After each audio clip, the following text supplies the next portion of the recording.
दोस्तों, तिवारी ट्यूटोरियल्स में एक बार फिर से सबका स्वागत है।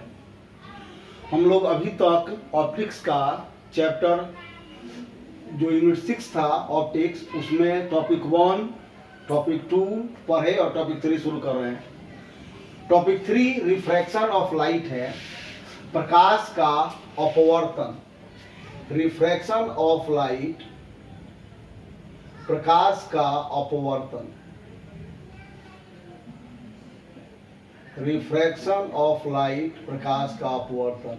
ये अभी 10th में पढ़ा हुआ टॉपिक है, इसीलिए ऐसा लगता है कि हम लोग 10th का पढ़ रहे हैं, लेकिन 12 में भी यही पढ़ना है।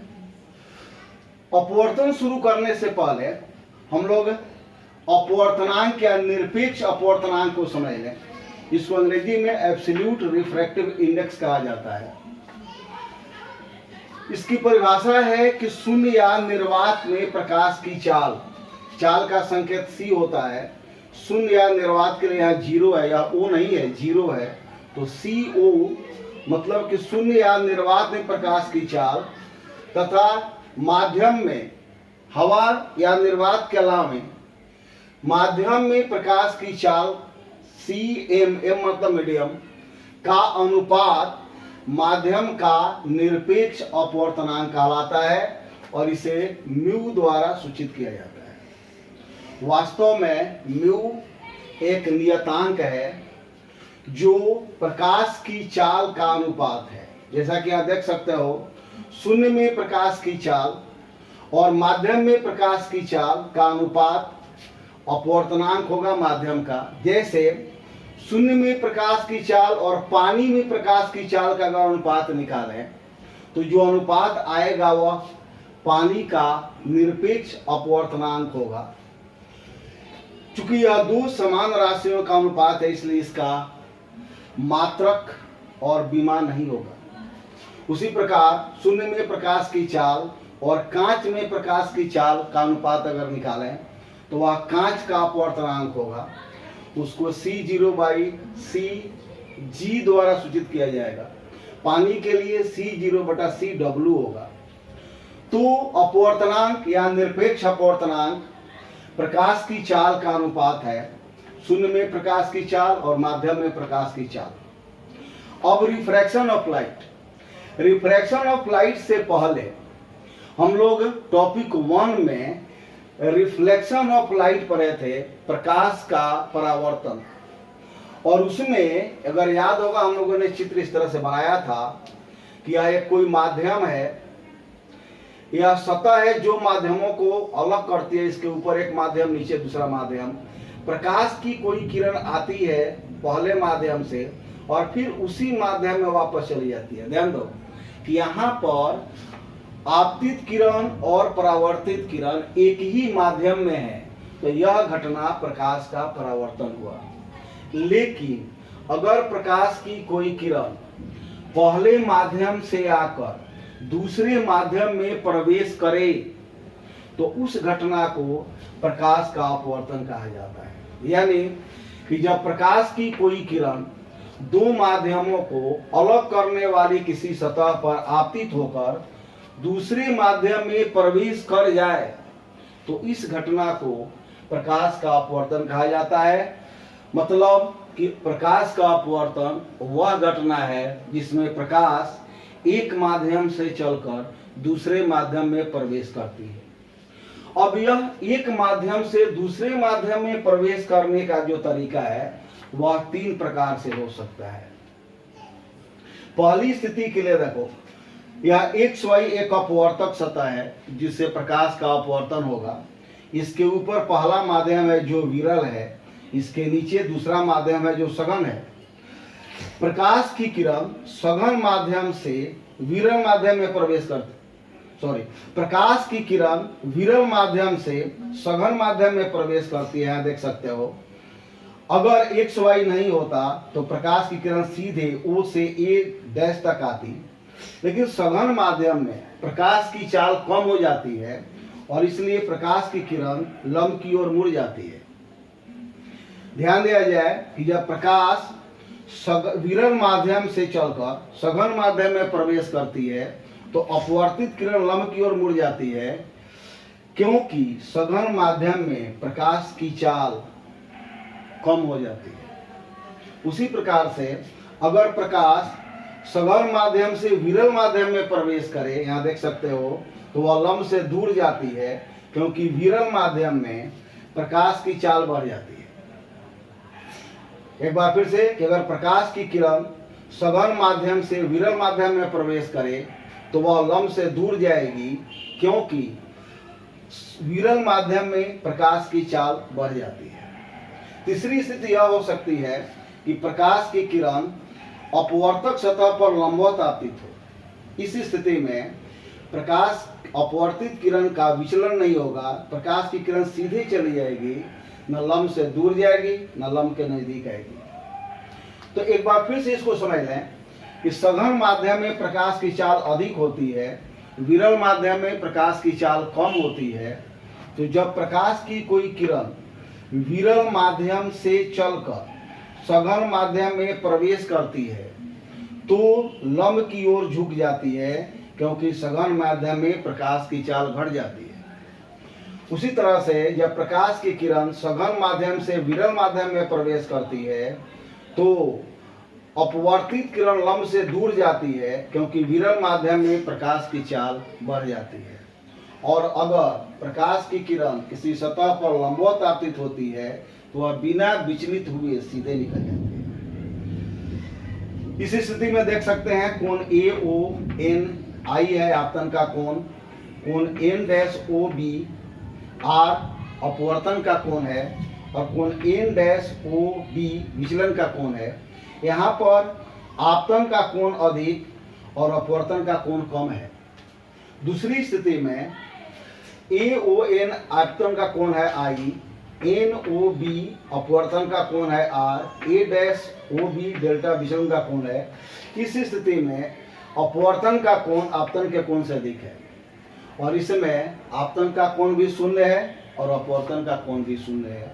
यह जो चित्र हम लोग बनाए हैं उसका यह डिस्क्रिप्शन है, देख सकते हो।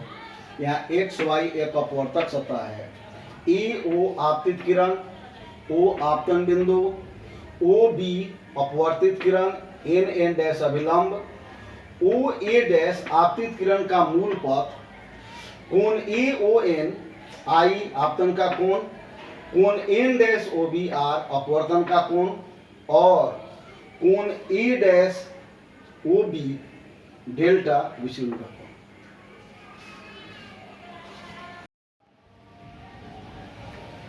अब तीसरा हेडिंग जो हम लोगों का है लॉज ऑफ रिफ्रैक्शन, अपवर्तन के नियम। इसके पहले हम लोग टॉपिक 1 में परावर्तन के नियम पढ़े थे। परावर्तन का भी 2 नियम होता है और अपवर्तन का भी 2 नियम होता है। पहला नियम दोनों के लिए लगभग समान है।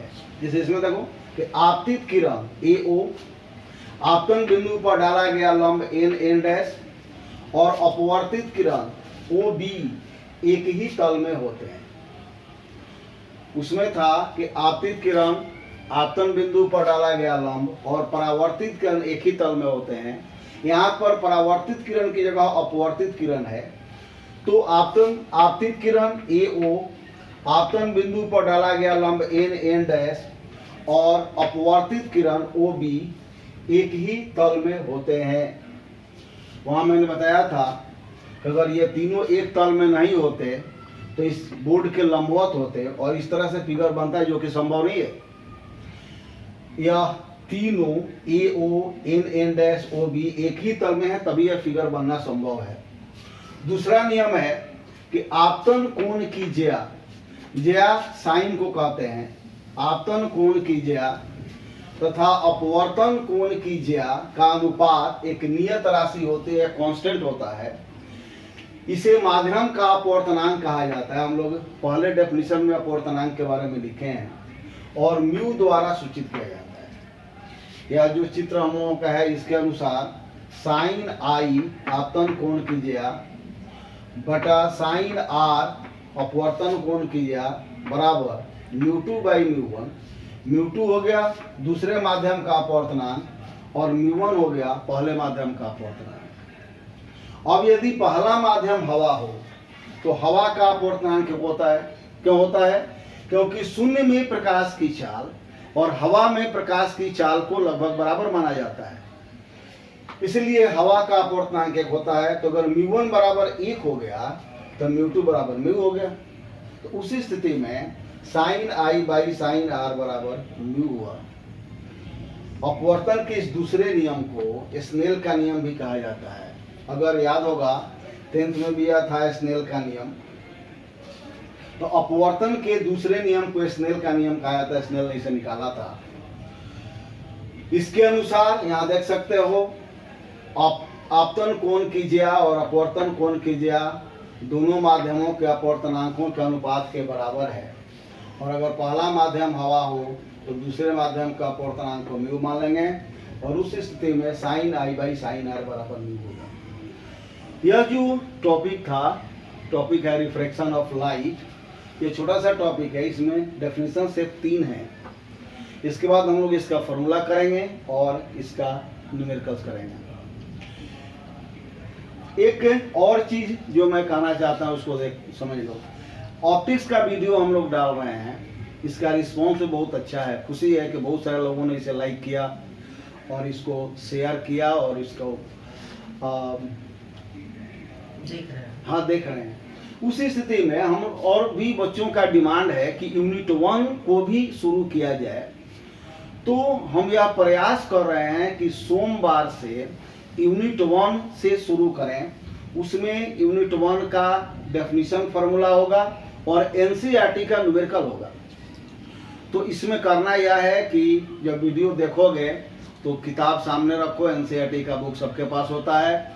न्यूमेरिकल्स बुक में लिखा हुआ है, हम लोग यहाँ न्यूमेरिकल्स लिखेंगे नहीं, उसका सॉल्यूशन देंगे, उसको समझने का प्रयास करेंगे। उसके बाद भी अगर कोई प्रॉब्लम हो तो कांटेक्ट कर सकते हो, पूछ सकते हो, व्हाट्सएप नंबर दिया हुआ है। या कोशिश करेंगे कि हिंदी और अंग्रेजी में अलग अलग वीडियो डाला जाए, क्योंकि इंग्लिश मीडियम वाले भी लड़के हैं, हिंदी मीडियम वाले तो हैं भी, और दोनों को एक साथ करना संभव नहीं है। इसलिए हम लोग यह कोशिश कर रहे हैं कि सोमवार से यूनिट 1 का 2 वीडियो हो, एक हिंदी में हो, एक अंग्रेजी में हो, और उस वीडियो में यूनिट 1 का इंपॉर्टेंट डेफिनेशन फार्मूला हो और एनसीईआरटी का न्यूमेरिकल हो। दोस्तों, लॉकडाउन इतना जल्दी समाप्त नहीं होने वाला है। हमको ऐसा लगता है कि जून से पहले हम लोग रेगुलर ट्यूशन नहीं कर पाएंगे। तब तक हम लोग इसकी द्वारा, यह जो तरीका है, इसके द्वारा हम लोग आगे पढ़ने का प्रयास करेंगे। और अगर थोड़ा सा मेहनत करोगे तो जो रेगुलर पढ़ाई होगी उसमें यह बहुत ही हेल्प करेगा। Thank you.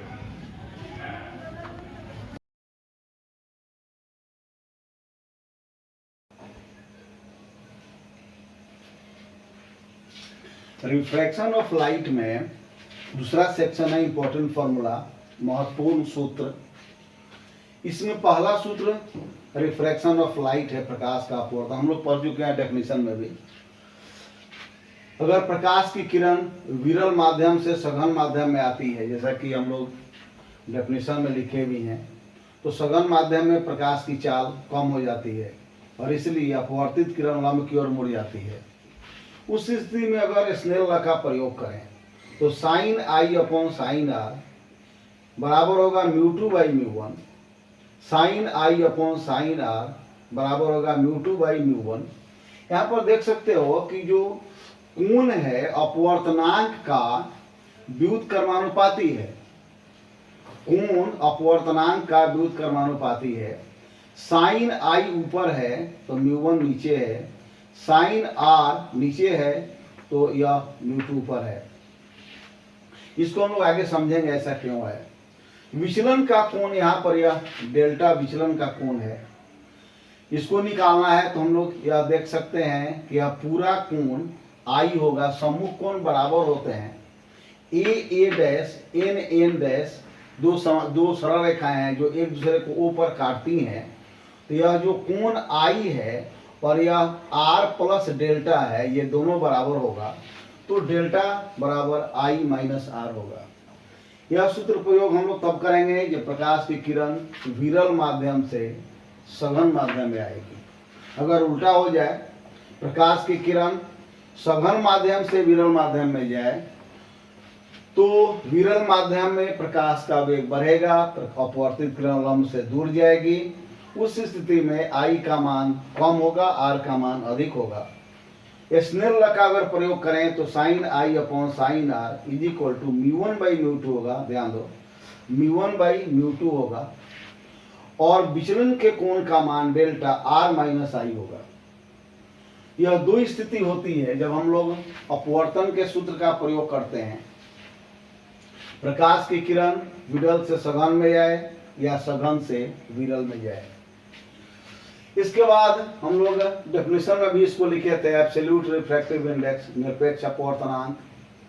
किसी माध्यम का निरपेक्ष अपवर्तनांक अगर μm है तो यह शून्य में प्रकाश की चाल और माध्यम में प्रकाश की चाल के बराबर होता है c0/cm।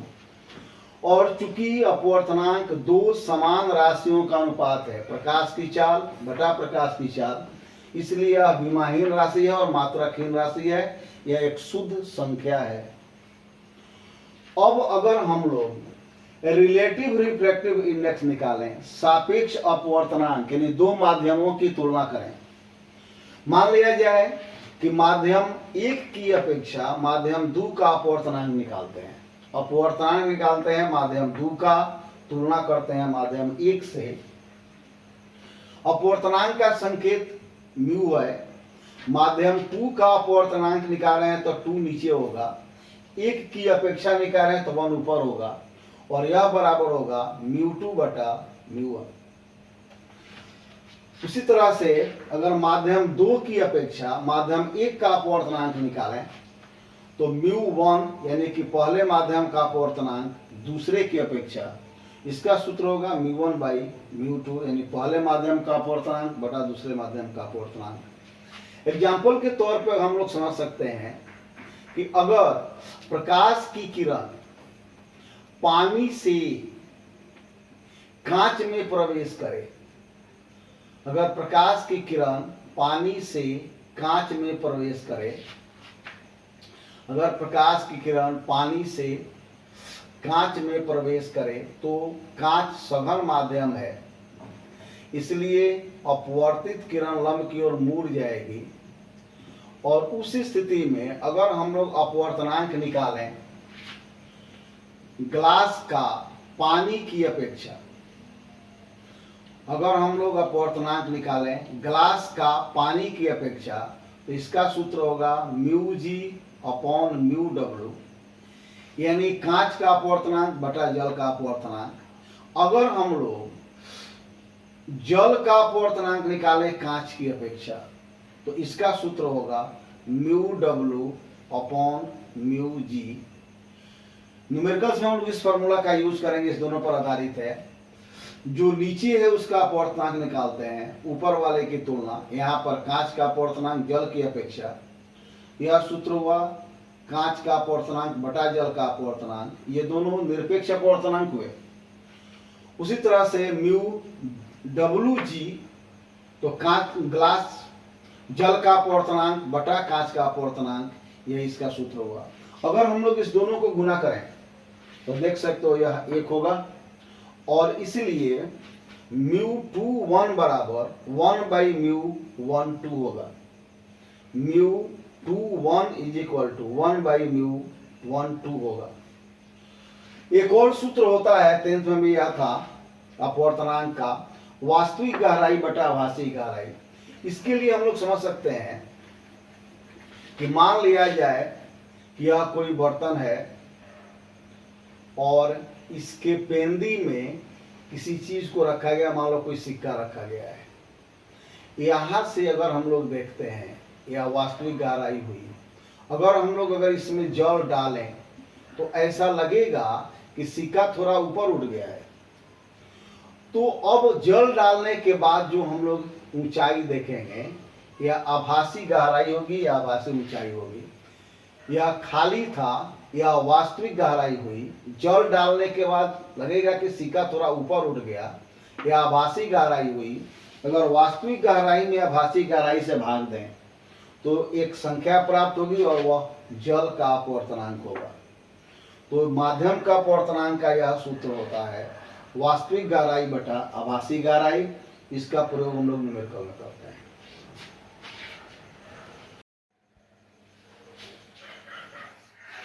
प्रकाश के अपवर्तन का अगला सूत्र है लेटरल शिफ्ट, पार्श्विक विस्थापन। मान लिया जाए कि टी मोटाई का कांच का एक टुकड़ा है, आयताकार टुकड़ा स्लैब।